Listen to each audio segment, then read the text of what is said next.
And another thing, Master. Have you caught the villain who wanted to kill me?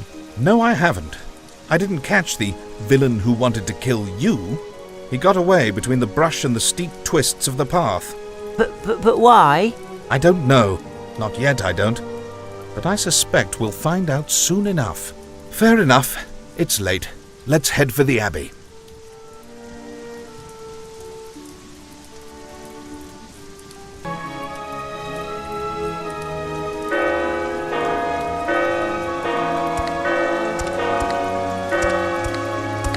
We have been impatiently awaiting your arrival, Brother Leonardo. I sincerely regret the delay, brother. It's all the same to me. I have explicit orders from the abbot to wait at the gate to welcome you, even if that means spending the whole time out here on a devilish night like this. We had a little accident. The path is filled with danger, brother, not only due to the difficult lay of the land, but because on nights like these, robbers and thieves have the perfect conditions to commit their evil deeds. Take a good look at us, brother. Egidio. What loot could they hope for from poor monks like us? The horse and the donkey. Did anyone leave the Abbey last night? The compline prayers are already over with and everyone's asleep, brother. You'll notice during your stay just how strict the schedule is at our Abbey. Come in, come in. I'll take you to your cell so that you can lie down. You can see the abbot tomorrow.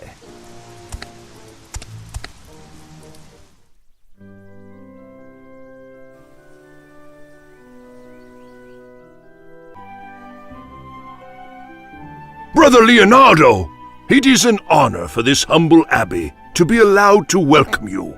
Father Abbot, if the honor is as great as your modesty, I don't think I deserve it. This is Bruno, the son of the Count of Capra Negra. Where were we? Ah, yes, the young man who would like to be initiated into our abbey. Father? We have brought a gift from the Count. A gift? What is it? What is it? A book that shows the Count's interest in... No, a book. I think I get the point. He's very interested in seeing his son have a successful career with the church. Father, these days a book can be a great treasure. Brother Leonardo, as with many others, news of your wisdom and perception has reached my ears as well. As there is a matter which does worry me, I would very much like to discuss it with you.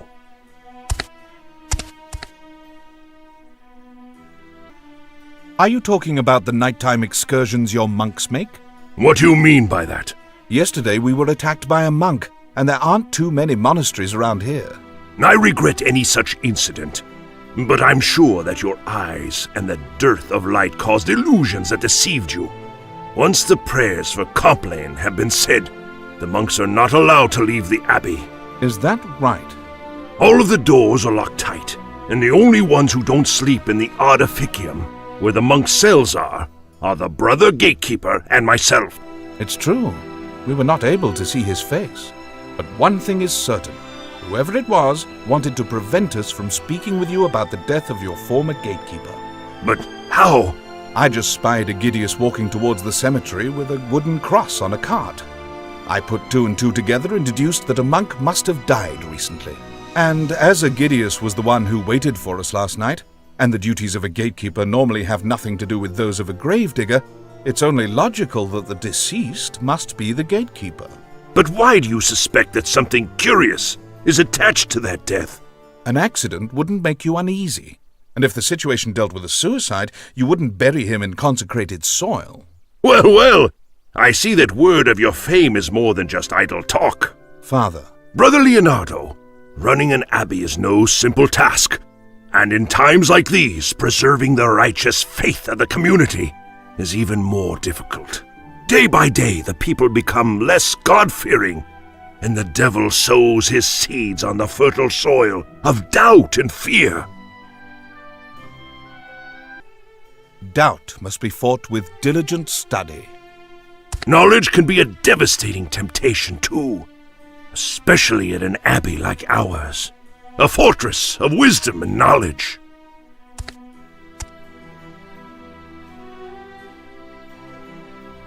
And like any fortress, it does have its cracks. As you know, the archives of our library hold ancient and extremely rare copies of the most important writings of Christianity. Bibles, epistles from many saints, scriptures from significant blessed figures, written down to enhance the love of our Lord. It is our duty to preserve these precious books. And that's why access is denied to everyone except the librarian and his assistant. Tell me the circumstances surrounding your gatekeeper's death. A few days ago, Brother Anselmo, our gatekeeper, had a fatal accident. A censer made of solid silver that several brothers wanted to hang fell and struck him on the head. I don't see what's strange about that. It simply seems to have been an unfortunate accident. True. Be that as it may, the Brotherhood is concerned. Before he died of his injuries, Anselmo assured them again and again that strange things go on at the library. What incidents? Happenings of a supernatural nature. Who would doubt that a monastery is the best place to corrupt untainted souls? Perhaps evil is lurking like a predator after its prey. And what do you think about that? If a shepherd is told that a wolf is on the prowl, wouldn't he gather his flock and stand guard? Whatever I think is beside the point, but the monks are uneasy, and after Anselmo's death, all the more so. So you want me to look into those rumors? I'd like you to use your perceptive mind to find an explanation. As perceptive as you can be, and as discreetly as you can be. Fair enough. We thank you, Brother Leonardo. But I will need something.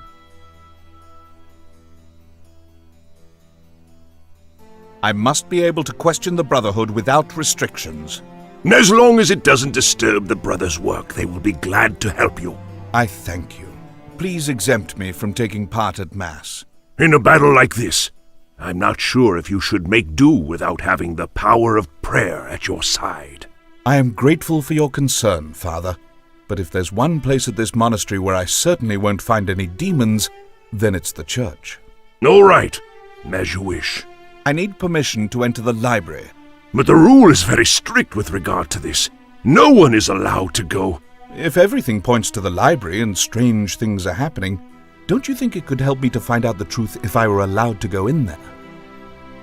I am sure you'll find a way. Lucifer already roams freely about the Abbey.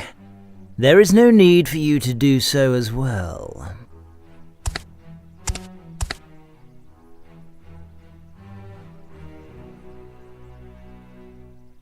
Hunger seldom walks alone, as you should know. Brother Leonardo, this is Segundo, our prior. Brother? Brother Leonardo, the responsibility I bear demands that I not only keep the faith of this monastery, but that I safeguard its treasures too. The rules that forbid entry to the library serves that purpose, and I cannot permit people to walk in and out as if it were a marketplace. But your mission is to investigate the death of Anselmo the gatekeeper, and to find the signs of the devil in this matter. then please excuse me, Father. I have a job to do.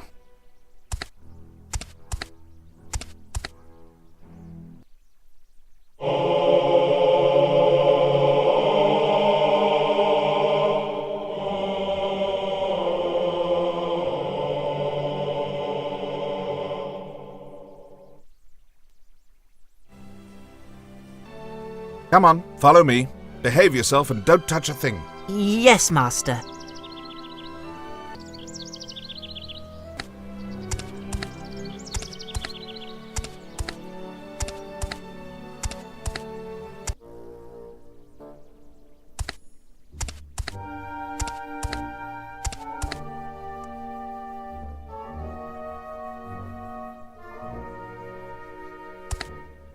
Brother.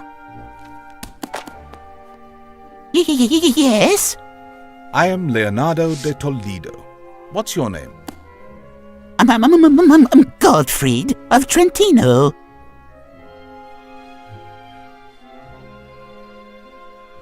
Are you the librarian? I'm not the librarian, just his assistant. The brother who takes care of the library is Marcello, the one over there. He can help you with anything you want. As you can see, I have a lot to do right now.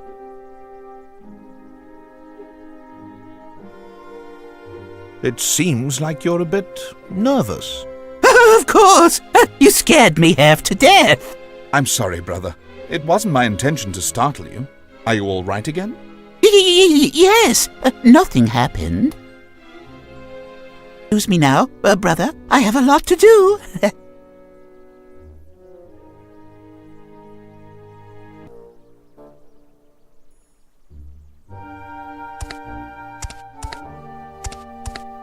What an enormous collection of books!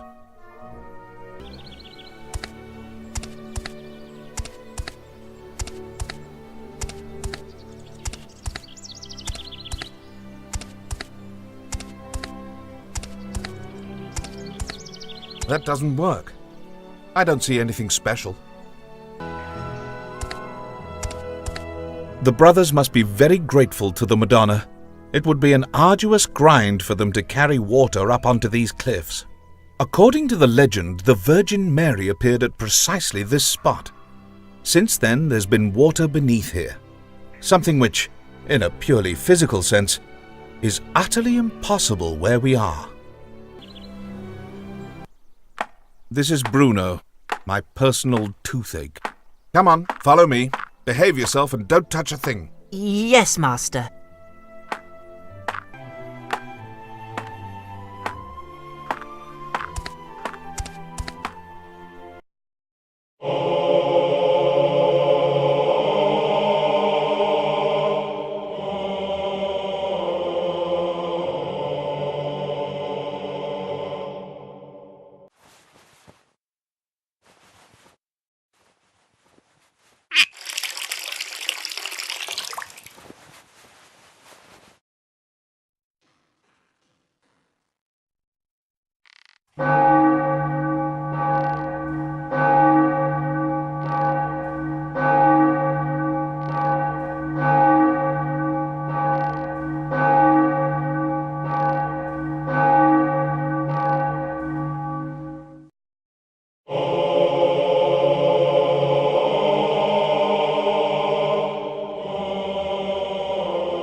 Hey! Guards, hey! Get me out of here! I'm innocent! Hey, you! Help him get out of there! Don't you see he's innocent? Roast in hell, you heretic! Get me out of here! I'm innocent! Hey, you! Help him get out! Hey, heretic! Are you getting hot? Now comes the worst part. I don't want to watch that. You're right. You never get used to it, do ya?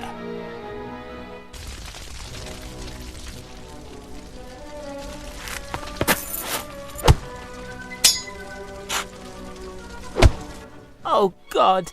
So that's how I squandered the grace of God, Master?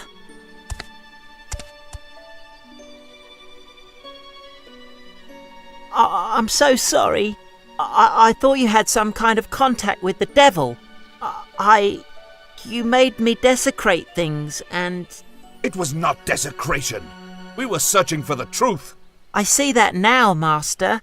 It was your fault that I nearly died. God help us. What made you think of accusing me? What the devil gave you such ideas? I was scared. Nazario. He frightened me, and I... Frightened? Have I ever taught you to fear telling the truth? No. I learnt enough about that from my father. Nor were you taught to weep like a little boy. Why are you crying? Because you received a few deserved strokes of the lash? No, because... No. Please, don't leave me here alone. Will you stand by me, no matter what? Because you can rest assured that you are going to see a monstrous demon. Are you ready to follow me to the bitter end? Yes. Yes, what?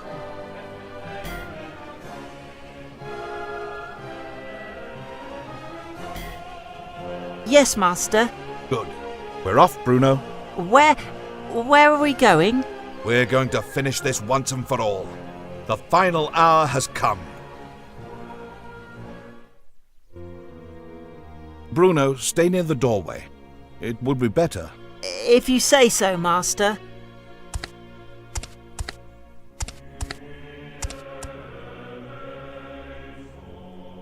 Thomas? Huh? Well, Brother Leonardo de Toledo. I thought by this stage you'd already be burning in the flames of hell. Well, it's true that I was about to be burnt at the stake. I assumed that would have been sufficient for you. Now, true. I admit I would have found that agreeable. That way the culprit would have been found and eliminated by the Holy Inquisition. Everything would have gone back to normal and you could have carried on with your plans. Let's not beat around the bush, Leonardo. Do you really believe that? I'd have thought you were much more intelligent. Do you think it bothers me if the truth comes to light? Not anymore. At this stage, there's no turning back. Are you saying you're going to carry out the invocation to the end? Is that the last step? It's already been done. After you were arrested, I set to work on the translation. I followed the instructions to the letter. I have the book, the pentagram, and the elements. I spent years searching desperately for them until I spied them here at this library. I knew that the book would end up here sooner or later, and that I'd find it. I settled down here and waited 16 long years. Until Bruno and I appeared with the book. What about the book? It belonged to my father. He was a genius. He knew a great deal about alchemy and the occult arts. A long time ago, a story was told that the few copies of this book in existence that had belonged to a sect of heretics had been destroyed. But evil never allows itself to be wiped out completely. My father got hold of fragments that had survived, and then reconstructed the book through the research he did. But in the end, it all came to naught, due to the Inquisition and Nazario of Milan. Yes, I remember that story because it had something to do with my departure from the Emperor's court. I never understood why Nazario and the Emperor were so possessed by heretical books, until I realized what was being hatched in this library. You're not to blame. You're merely another victim of a hoax they've been carrying on with for years. Power corrupts not only the nobility, it even takes hold of our own members of the church. The Emperor believed that he could use his entire knowledge of heresy to his advantage. Satanic books, diabolical rituals, alchemy. To all intents and purposes, every book found in all of Christianity was burnt in the bonfires. But with Nazario as an ally, in reality, they were sent here, translated and archived. If I presume correctly, in the insane hope that they would serve his interests. Of course. Can you imagine an army of immortal demons? Spells that can transform good, pious people into little more than brute animals? That's too much power to leave in the hands of people with such limited minds like the Emperor or Nazario. It's the right of the gifted, like me. We have the right to make use of them. No one has the right to commit abominable deeds like the ones which have occurred here over the last few days. Would it give you some kind of satisfaction to tell me my sins to my face? Wasn't Godfried aware that you intended to take his place? That mentally retarded oaf? A fool like him should never have been allowed to become assistant librarian in the first place. No, he thought occultism was merely an innocent game. I think he never believed in the power of Satan. He never feared him or paid him the respect we have for him. That's why he secretly lent Anselmo books, didn't he? Anselmo was insolent. He never accepted his lot at the Abbey. He was preoccupied with constantly improving himself and getting ahead, nothing else. That's why he was punished, and despite his experience as a copyist, he was demoted to gatekeeper. There is something almost comical about giving all the keys to the Abbey, in other words, those that enable you to leave the edificium and enter the library too, to the one person who had the most interest in the library's secrets. Apart from you, of course. Yes, of course. I've had my eyes on those books since I arrived here. Did they really think I wouldn't notice what's going on here? That I wouldn't associate the sounds at night in the edificium with the rumors of phantasmagoric apparitions in the library? And you blackmailed Godfried with accusing him in front of the abbot if he refused to give you the books. Yes, he let me leaf through some ancient manuscripts in which the architects of the Abbey illustrated how to move around in the secret passages. Learning that brought me enormous satisfaction. Even though Godfried was too much of a coward to allow me access to the upper floors, I was able to study the secret index, and he brought me any volume I desired into the scriptorium. When you appeared, and I heard that this book was finally going to be catalogued, I thought that my quest would soon be over and done with. Yet it was precisely my arrival and the abbot's request to investigate Anselmo's death that interrupted your activities. Godfried was afraid of being caught and destroyed the evidence. The parchment from the crypt was safe, even though he wasn't able to get it out of Anselmo's desk. He didn't have the key, so he assumed that no one else would get their hands on it either. But the illustration that provided access to the library, I must admit it was quite clever to hide the sheet of paper in Anselmo's grave. No monk would have dared to do, yes, well, what I did. A very intelligent move on his part. Intelligent? Godfried? He surely hid it there because no other place occurred to him. Or because he did it that night when we... If I've learned one thing, it's never to underestimate someone's intelligence. It's sufficiently clear that on the night when he was alone with you in the cemetery, he prepared everything he did in the event that you might kill him, with an alibi and no witnesses. I thought he would give me the book.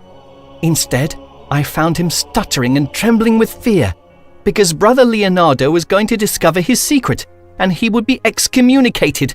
A whimpering coward! And with one of Egidio's shovels, in a moment of anger, you killed him. It wasn't anger, Leonardo. Don't insult me. I was well aware that Marcello favored me enough to make me Godfried's successor once he was no longer there. I know, but the way you did away with him. You dragged him across the cemetery and hid him in the cemetery chapel. You knew we'd find him the next day, yet even that didn't matter to you. I beg your pardon, but you're not as smart as you think. You're not capable of grasping my plan down to the last minute detail. I didn't care what would happen with Godfried's body. I thought that by obtaining access to the library, I would get access to the book. And once I had the sorcerer's spell in my hands, nothing else would have been important anyway. You were the one who received Anselmo's parchment, the one that Godfried had stolen from our room, weren't you? I think the moment that truly terrified Godfried was when he saw that only one day after your arrival, you were already able to open Anselmo's desk and get hold of the parchment which could incriminate him. That's why he broke into your room and stole it from you.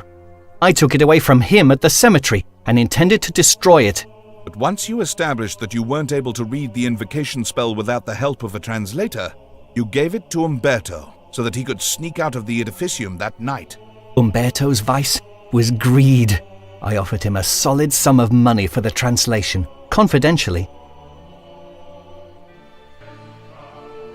I presume he refused to give you the parchment as soon as he grasped the meaning of what he had translated. Phooey! His cowardliness was probably even greater than his greed.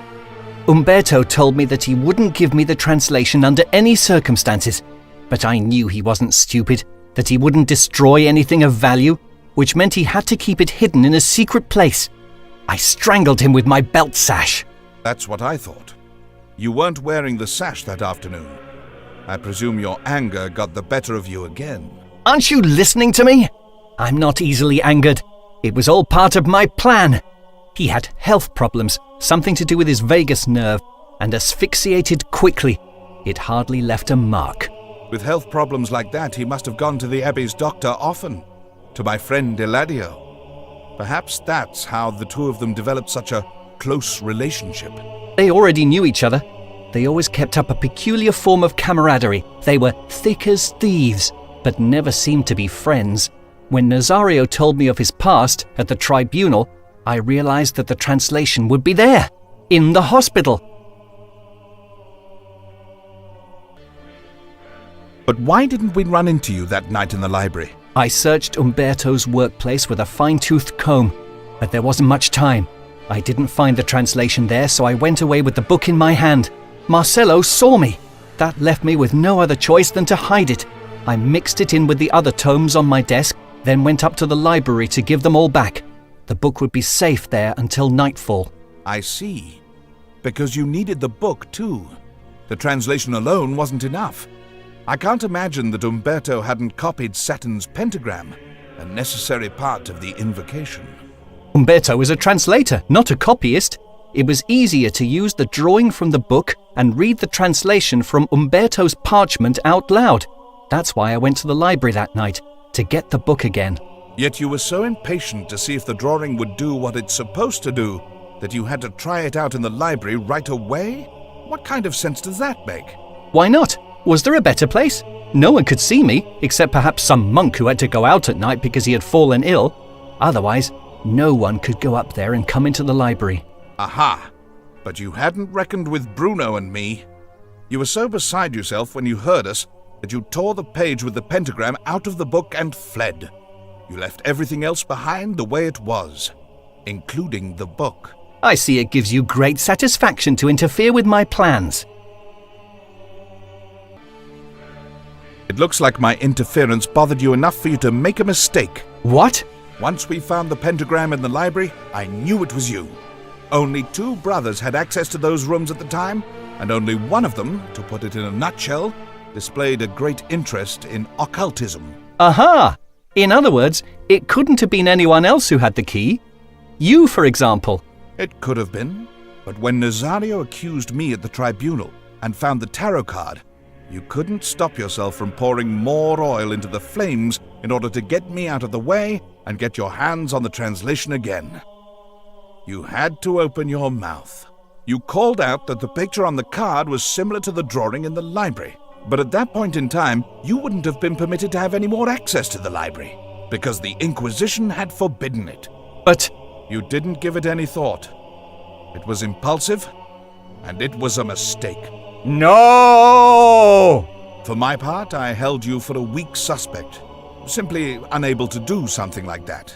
I didn't understand how someone like you, educated, calm, seemingly rational, could commit murders of such obviously uncontrollable wrath.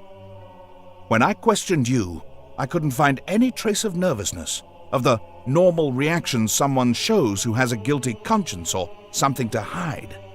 I merely found you a bit peculiar. It seemed as if the consequences of what happened weren't important to you, as if they had nothing to do with you, as if someone else had committed the murders. You're not getting the point, Leonardo. I've already told you, it was all part of a master plan to... Don't make me laugh. A plan? Splitting open someone's head who could help you to get what you wanted? To suddenly throttle the only one who could translate what you had waited for years? Nazario was right, and I couldn't see it at the time. We mustn't look for a methodical killer here. We're looking for a quick-tempered demon who is taking his place. It was all because of the book. I had to have the book. It's ironic that a single volume, a book so valuable and dangerous at the same time, is supposed to have caused all these incidents. And that of all people, we were the ones who brought the book with us.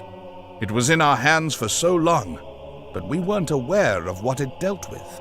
Yes. If I could only read Sumeric. Oh, come on, Leonardo. With the knowledge your limited intellect possesses, how far do you think you're going to get? All you have is a weak human mind. Be that as it may, it's a healthy mind. What are you implying? Oh, come on, Thomas. Don't you listen to your own words? Do you think that the work of a copyist in the library, the meticulous and painstaking care taken for our culture, the intelligent planning over years to obtain a coveted object, granted all traits of a normal human being, are compatible with the brutal, violent person who murders his own brothers? No. Yes! I mean no!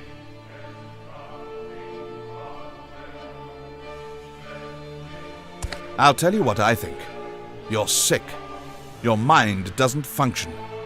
You have abandoned the path of our Lord in favor of a superstitious belief in things that are stupid and senseless.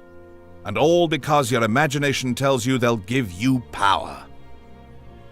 I'll free myself. You'll see. I'm going to finish the invocation, and you'll all see. Yes, I'm sure. Hear me, O my Lord Satan. Speak the 7 words of invocation. Free your slave. Sobek, Sekhmet. Free you? It's your sickness that has set your mind free, that eats you up bit by bit. I presume you've appeared out of thin air now and then, haven't you? That's why Gottfried was so afraid of you. Berserk must come. He must take hold of me. Sokar, Selket.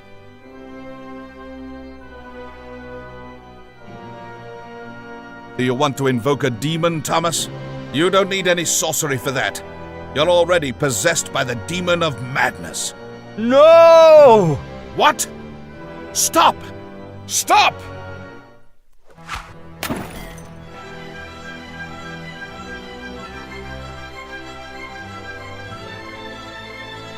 You fool! Mut, Nut, free me!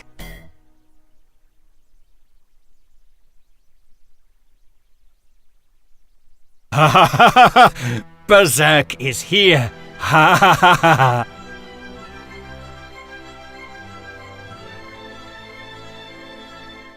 Fire! Fire! You won't get away, you murderer! You dare to put yourself in the path of a powerful demon, you insolent boy? Not you! You're not a demon! You're a madman! Then die!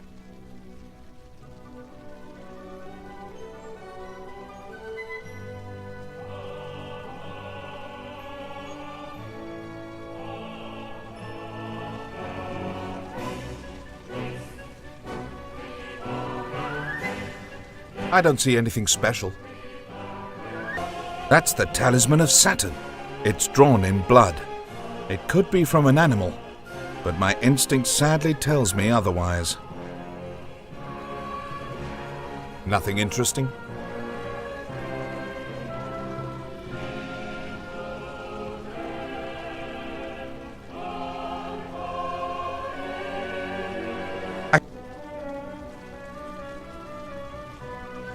Brother Thomas, you're not yourself! Let the boy go! Immediately!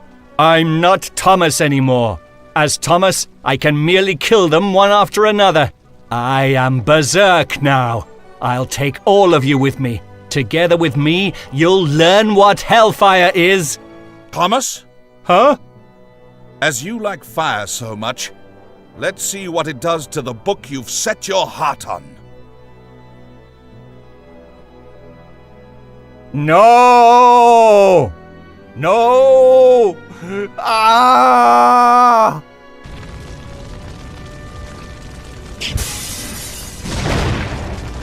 What a horrible death! That was the last in a series of macabre deeds. But they're finally over with now. What the devil is this? Master? I don't know what satanic power enabled you to escape from burning at the stake, but I'll make sure it doesn't happen again. No, he's innocent. I saw the whole thing. We all saw it, Nazario. Didn't you hear the words that leapt out of Thomas's mouth? He's your killer. He is responsible for the murders. Do you believe that, Brother Marcello? Come, my esteemed abbot. Faith cannot be placed in one who has been possessed by the devil. Thomas was possessed by evil, and evil always attempts to deceive us with fallacies and lies. And without a doubt, this is a major deception. Thomas cannot be guilty of Anselmo's death. We all know that he wasn't at the Abbey at the time of death.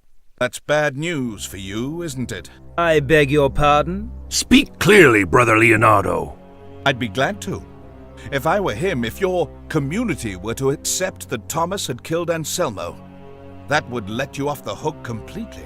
Are you insinuating that I... Brothers, Secundo was the one who cut the rope to the censer that killed Anselmo. Me? Me? But why should I do away with Anselmo? It's true that you had no motive for doing away with Anselmo. But Anselmo wasn't alone. What?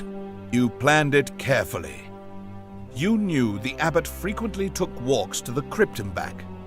One day, the rope holding the censer would break, and the abbot would be the victim of a tragic accident. Wasn't that the plan? So you used one of Nicholas's tools, a pair of hedge clippers for Arcadio, who had ordered them and never received them. You went to work on slitting through the rope, but it was stronger than you had thought. The clippers were damaged, and it took you a few seconds longer to cut clean through. As a consequence, the abbot was able to step back in time, and that fatal coincidence led to the censer falling on poor Anselmo. You have no proof. No proof at all.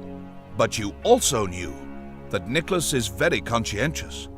It didn't take long for him to notice the clippers were missing, and you couldn't put them back where they came from. At least, not until you had repaired the damage. So you sent Nicholas off to get charcoal outside the Abbey.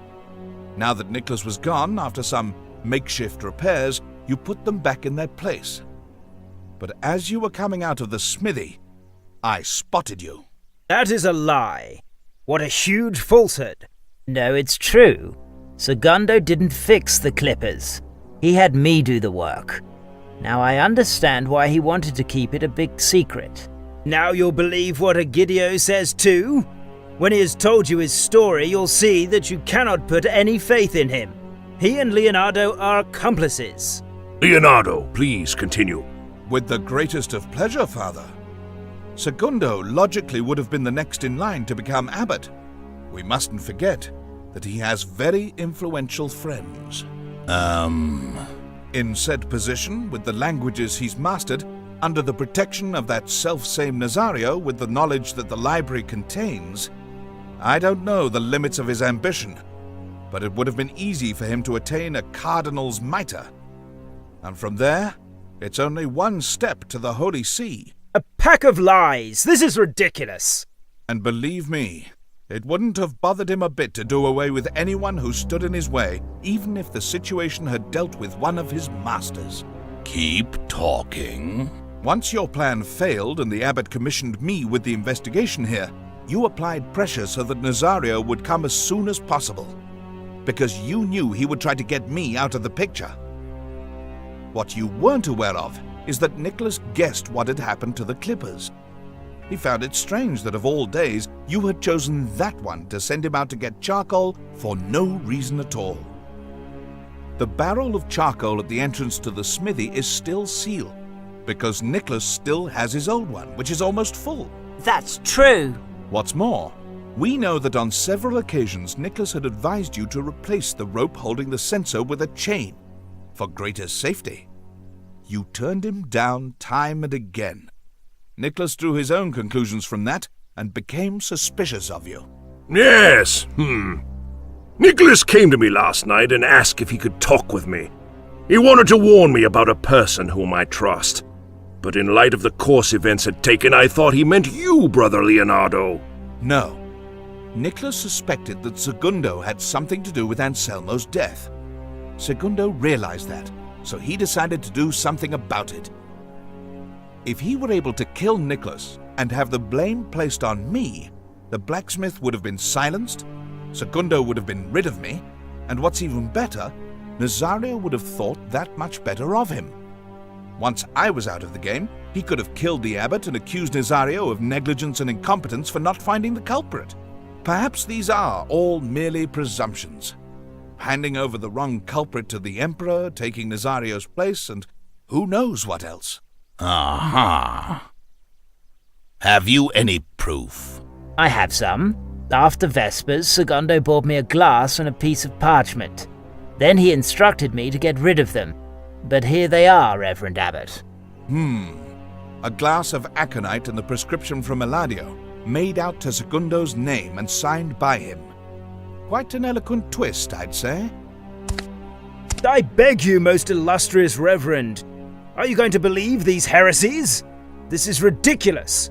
We should be passing judgment on him for heresy and condemn him. Brother Segundo, you shall be banned from this abbey, and I am going to personally request that you be excommunicated. You can't do that. Are you really going to believe some stranger? After all the things we've done together for this monastery. Yes, you've done excellent work. That's how you allowed two thieves like Umberto and Eladio to join our abbey and steal the treasures of the fathers before us. Envy, lust, and pride have grown within these walls, and you were incapable of recognizing the seeds of the devil that had taken possession of Thomas. Yes, you truly did your work well. You have fallen out of favor, Segundo. The Imperial Guards shall attend to you. As for you, Nazario, your work is done here too. But the devil? Nothing remains to be clarified. The man who requested the help of the Holy Inquisition is one of the culprits. A justified reason for your presence here no longer exists. I'm sure it will be of greater use elsewhere. Do not be blinded when you seek the devil in another's house, and watch out that he doesn't enter yours. You'll hear from me, Leonardo. And it won't be pleasant news. Believe me. I believe you. Get going.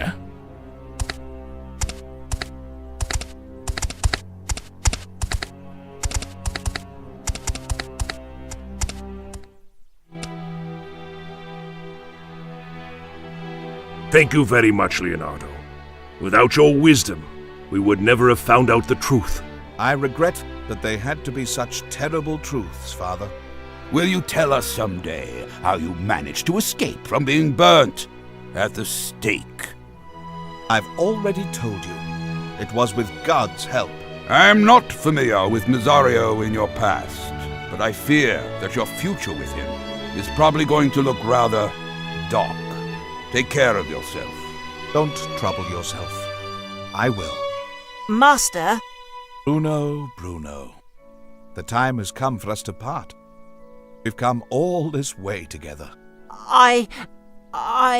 Learn as much as you can. When you've become a great monk, I'll come back and give you the 40 lashes of the whip I still owe you. I'm going to miss you, Master. Where are you off to now? I think it's time to return to the Emperor's court.